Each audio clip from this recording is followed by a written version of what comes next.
Assalamualaikum warahmatullahi wabarakatuh. Perkenalkan, saya Nanda Safia Ramadanti. Saya Naswendrita Saputri. Perkenalkan, nama saya Maria Clarentia Bugojago. Pada kesempatan kali ini, kami akan membahas mengenai pemahaman PPh 21, PPh 21 karyawan tetap dan PPh 21 karyawan tidak tetap.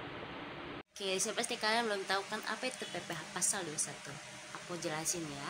PPh pasal 21 adalah pajak pemotongan yang dikenakan atas penghasilan yang diterima oleh seorang wajib pajak orang pribadi atau WPOP dalam negeri berupa gaji, upah, honorarium, tunjangan, dan pembayaran lain dengan nama dan dalam bentuk apapun yang sehubungan dengan pekerjaan, jasa, atau kegiatan yang dilakukannya. PPh pasal 21 pada umumnya berkaitan dengan pajak yang dipotong pada sistem penggajian suatu perusahaan. Pembayar PPh 21 bisa disebut sebagai subjek pajak, yang biasa orang-orang sering menyebutnya itu sebagai wajib pajak, dan hal yang dibayarkan pajaknya disebut dengan objek pajak. Jadi jangan keliru mana yang objek pajak dan mana yang subjek pajak. Namun dalam PPh pasal 21 sebenarnya dapat digunakan di berbagai jenis penghasilan lainnya. Contohnya, saya akan membawakan 6 contoh. Yang pertama ada penghasilan bagi pegawai tetap. Yang kedua, penghasilan bagi penerimaan pensiun secara teratur. Yang ketiga, penghasilan bagi korban pemutusan hubungan kerja atau di PHK atau pensiun yang diterima secara sekaligus. Yang keempat, ada penghasilan bagi pegawai tidak tetap atau tenaga kerja lepas. Yang kelima, penghasilan bagi bukan pegawai.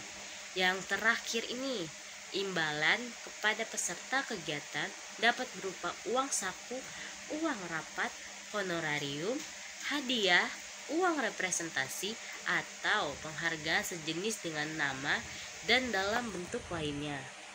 Oke, selanjutnya kita akan membahas tentang pegawai tetap. Pegawai tetap adalah pegawai yang menerima penghasilan dalam jumlah tertentu secara teratur untuk waktu tidak tertentu. Penghasilan yang masuk dalam objek pajak PPh 21 yaitu penghasilan teratur dan penghasilan tidak teratur. Pada penghasilan teratur dibagi menjadi 3, yaitu gaji, tunjangan, dan asuransi. Sedangkan pada penghasilan tidak teratur yaitu bonus, THR, dan penghasilan tidak teratur lainnya. Selain itu ada beberapa pengurang penghasil dari PPh 21 yaitu biaya jabatan, iuran jaminan hari tua, asuransi lainnya, dan penghasilan tidak kena pajak. Di dalam pegawai tetap ada metode perhitungannya, diantaranya yaitu metode net, bonus, THR, dan penghasilan tidak teratur lainnya. Selain itu ada beberapa pengurang penghasil dari PPh 21 yaitu biaya jabatan, iuran jaminan hari tua, asuransi lainnya, dan penghasilan tidak kena pajak. Di dalam pegawai tetap ada metode perhitungannya, diantaranya yaitu metode net, gross, dan metode gross up. Selanjutnya, Peraturan DJP Nomor Per 16/PJ/2016 menyebutkan bahwa pegawai tidak tetap adalah pegawai yang menerima penghasilan dengan besar penghasilan yang dihitung berdasarkan jumlah hari bekerja, jumlah unit pekerjaan yang dihasilkan, atau penyelesaian jenis pekerjaan dari pemberi kerja. Terdapat jenis-jenis upah yang diperoleh pegawai tidak tetap. Yang pertama ada upah harian, yaitu upah yang diperoleh karyawan secara harian. Yang kedua ada upah mingguan, yaitu upah yang diperoleh karyawan secara mingguan. Yang ketiga, upah borongan, yaitu upah yang diperoleh karyawan berdasarkan penyelesaian suatu jenis pekerjaan tertentu. Dan terakhir, upah satuan, yaitu upah yang diperoleh karyawan berdasarkan jumlah unit pekerjaan yang dihasilkan. Karyawan tetap yang berpenghasilan katakanlah 125.448.000 per tahun, dia dihitung sebagai karyawan tetap, maka penghasilannya tersebut dikurangkan dulu dengan penghasilan tidak kena pajak, yaitu katakan dia TK 0, maka dikurangi 54 juta teman-teman.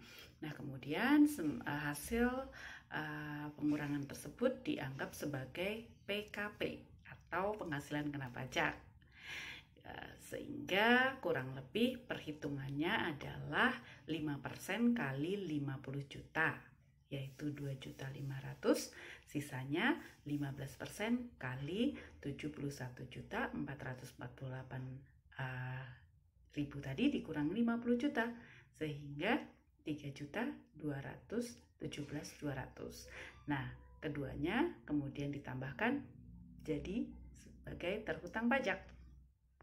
Gimana nih kalau untuk karyawan lepas?